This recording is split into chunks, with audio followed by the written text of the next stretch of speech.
ಪೆಟ್ಟಿಗೆ ನೋಡು, ಪೆಟ್ಟಿಗೆ ನೋಡಿ. ಹಸಿರು ಪೆಟ್ಟಿಗೆ. ಯಪ್ಪ. ಇದರಲ್ಲಿ 1,00,000. 1,00,000 ಇದು ನಮ್ಮ ಒಂದು ದಿನದ ದುಡಿಮೆ.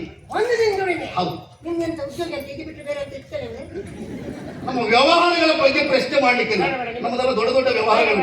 ದೊಡ್ಡ ದೊಡ್ಡ ವ್ಯವಹಾರ ನಮ್ಗೆ ಬೇಡ. ಆದ್ರೆ ಈ ಹಣ ನಾನು ಯಾಕೆ ತಂದೆ? ಯಾಕೆ? ನಾನು ಹೇಳುವಂತ ಕೆಲಸ ಯಾರು ಮಾಡ್ತಾರೋ ಅಂತವ್ರಿಗೆ ಕೊಡ್ಬೇಕಂತ ತಂದದ್ದು. ಹಣ ಕೊಟ್ಟು ಯಾರು ಮಾಡೋದಿಲ್ಲ ಹೇಳಿ. ಹಾ? ಹಣ ಇದ್ರೆ ಹಣ ಕೂಡ ಬಾಯ್ಬಿಡ್ತಾರೆ. ಗಾದಿ ಮಾತು ನೆನ್ಪುಂಟಾ? ಹಣ ಕೊಟ್ಟು ಯಾರು ಮಾಡೋದಿಲ್ಲ. ನೀನ್ ಮಾಡ್ತೀರಾ? ನಾವು ಕೆಲಸ ಮಾಡ್ಲಿಕ್ಕೆ ಇರೋದಲ್ಲ. ಕೆಲಸ ಸಣ್ಣದ್ದೇ, ಸಣ್ಣದಾದ್ರೆ ದೊಡ್ಡದಾದ್ರೆ ಅದು ನಾಳೆ ಆಗಲಿ. ನಾಳೆ ಆದ್ರೆ ಇವತ್ತೇ ಮಾಡಿ. ಇವತ್ತಲ್ಲ, ಮಾಣಿಕ್ಯಪುರದಲ್ಲಿ ಕಾರ್ಯಕ್ರಮ ನಾಳೆ. ನಾಳೆ ಆ ಕಾರ್ಯಕ್ರಮದ ಮಧ್ಯದಲ್ಲಿ ನೀನು ಆ ಕೆಲಸ ಮಾಡಿ ತೋರಿಸಿ. ಕೆಲಸ ಮಾಡಿ ತೋರ್ಸ್ಲಿಕ್ಕೆ ಇದ್ದವ್ ನಾವು. ಯಾವ ಕೆಲಸ ಕೇಳು? ಯಾವುದು? ಅಡುಗೆಯ ಎಲ್ಲಾ ಹೊಣೆಗಾರಿಕೆ ಹೊತ್ತವನು ಆ ಪರಮ. ಪರವಣ್ಣ. ಆ ಪರಮನಿಗೆ ಇನ್ನೊಂದು ರೀತಿಯಲ್ಲಿ ಹೆಸರು ಬಂದದ್ದು ಯಾವುದರಲ್ಲಿ? ವಯಸ್ಸದ ಪರವಣ್ಣ. ಆ ರೀತಿಯಾಗಿ ಗುರುತಿಸಿಕೊಂಡಿದ್ದಾನೆ. ಹೌದು. ಅವನ ಪಾಯಸದ ರುಚಿಯನ್ನು ಕಾಣಬೇಕೆಂಬ ಕಾರಣಕ್ಕಾಗಿ ಮಾಣಿಕ್ಯಪುರವನ್ನು ಸೇರುವುದು ಅದೆಷ್ಟೋ ಮಂದಿದ್ದಾರೆ. ಹೌದಪ್ಪ. ನೀನು ಒಂದು ಕೆಲಸ ಮಾಡ್ತೀಯ? ಏನು? ಅವನ ಅಡುಗೆಯನ್ನು ತಯಾರಿಸಿಟ್ಟ ಮೇಲೆ ಯಾರಿಗೆ ಗೊತ್ತಿಲ್ಲದ ಹಾಗೆ ಆ ಪಾಯಸದ ಪಾತ್ರೆಗೆ ಸ್ವಲ್ಪ ವಿಷ. ಏನ್ ಮಾತಾಡ್ತಿದ್ರಿ? ಏನು ಅವ್ನಿಗೆ ಹೇಳ್ದೆ ನನಗೆ ಹೇಳ್ತಿದ್ರ? ಅಂತ ಸ್ವಾಮಿಗಳಿಗೆ ಕೆಲಸ ಮಾಡಕ್ ತಯಾರಿಲ್ಲ ನಾನು. ಸ್ವಾಮಿ ನಿಷ್ಠೆಯಿಂದ ಕೆಲಸ ಮಾಡ್ಕೊಂಡಿದ್ದಾವೆ. ಯಾರಿಗೆ ಹೇಳ್ತಾ ಇದ್ದೀವಿ? ನನ್ನೆಂತ ಕೊಡಿಸ್ಕೋಲಾಗ್ತೀನಿ?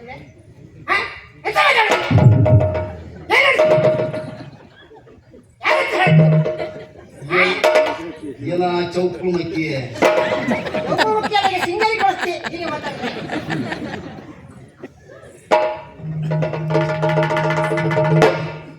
ಎಂತ ಮಂತ್ರಿಗಿಂತ ಮಾಡ್ಕೋಬೋದ್ರಿ?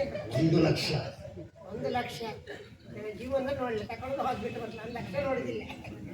ಮಾಡ್ಬೇಕು ಮನ್ಸು ಉಂಟು, ಅದು ಧೈರ್ಯ ಇಲ್ಲ. ಧೈರ್ಯ ಇಲ್ಲ. ಧೈರ್ಯಕ್ಕೆ ಕಾಲಿಗೆ ಅಂತಾರೆ. ಯೋಚನೆ ಮಾಡಬೇಡ. ಧೈರ್ಯ ನೀವಿದೆ ಅಂತ ನಾನು ಮುಂದೆ ಕಳಿಸಿ ನೀವು ಹಿಂದೆ ಜಾರಿ ಮಾಡಿದ್ರೆ ನಿನಗೆ ಯಾವುದೇ ಸಮಸ್ಯೆಗಳು ಬರದ ಹಾಗೆ ನಾನು ಹೇಳ್ಕೊಳ್ತೇನೆ. ಯೋಚನೆ ಮಾಡಬೇಡ. ಏನು ಸಮಸ್ಯೆ ಆದ್ರೂ ನೀವಿದ್ರಿ. ಹೌದು. ಆದ್ರೆ ನನ್ನ ಸಮಸ್ಯೆ ಮತ್ತೇನಲ್ಲ. ಏನ? ನನ್ಗೊಂದು ಮನೆ ಆಗ್ಲಿಲ್ಲ. ನನ್ನ ಮನೆ ಸೂರ್ಯನ ಬೆಳಕು ಒಳಗೆ ಚಂದ್ರನ ಬೆಳಕು ಒಳಗೆ ಒಂದು ಗುಡಿಸಲಲ್ಲಿದ್ದೆ. ಆ ರೀತಿ ಪರಿಸ್ಥಿತಿಯಲ್ಲಿ ಇದ್ದೆ ನಾನು. ಏ ಮಾಡಿ ಇಷ್ಟು ವರ್ಷ ಅಂತ ನಿನಗೆ ಮನೆಯಲ್ವೇನೋ? ಛೇ ಛೇ ಛೇ ಛೇ ಛೇ. ಇಲ್ಲ, ಚಾ ಬರ್ಲೇ ಇದೆ. ಎಷ್ಟೊತ್ತಿ ಮತ್ತೆ ನೀನು ನೋವಿನ ವಿಚಾರ ಕೇಳಿ ನನಗೆ ಬಹಳ ಬೇಸರ. ಹಾಗೆ ಏನೂ ಯೋಚನೆ ಮಾಡೋದು ಬೇಡ. ನೀನು ಕೇವಲ 6 ತಿಂಗಳಲ್ಲಿ ಅಂತದೇ ಒಂದು ಮನೆ ಕಟ್ಟಿಸ್ಕೊಡ್ತೀನಿ. ಬೆಳಿಗ್ಗೆ ಬೆಳಿಗ್ಗೆ ಇದ್ದಾಯ್ತು. ಇಲ್ಲ, ಹೊಸ ಮನೆ ವ್ಯವಸ್ಥೆ ನಿಮಗೆ. ಹೌದಾ? ಹೌದಾ? ಇನ್ನು ಒಂದು ಆಸೆ.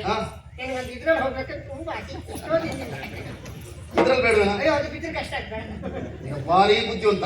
ಆಗಲಿ, 1 ತಿಂಗಳೊಳಗೆ ಹೊಸ ವಾಹನದ ವ್ಯವಸ್ಥೆ ಕಾಳಿಂಗಿನಿಂದ ನಾಳೆಗೆ. ಇನ್ನೊಂದು ಕೊನೆಯ ಆಸೆ. ಏನ? ನನಗೊಂದು ಮೇಲೆ ಹೋಗ್ಬೇಕಂತ ತುಂಬಾ ಆಸೆ. ಇದು ನಿನ್ನ ಬಹುದಿನದ ಬಹಳ ಆಸೆ. ಒಂದು ಆಸೆ ತುಂಬಾ ಉಂಟು.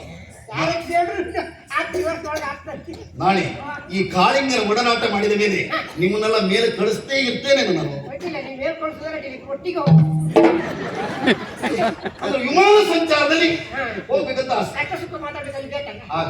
ಎಲ್ಲ ವ್ಯವಸ್ಥೆ ಮಾಡ್ತೇನೆ. ಅಷ್ಟೇ ವ್ಯವಸ್ಥೆ ಮಾಡಿ ಅಷ್ಟೇ ವ್ಯವಸ್ಥೆ ನಾನು ಮಾಡ್ತೀನಿ. ಹಣ ಅಯ್ಯೋ, ಹಣ ಪಡ್ಕೊಳ್ಬೇಕಾದ್ರೆ ಸ್ನಾನ ಮಾಡ್ಬೇಕಾ? ಯಾರು?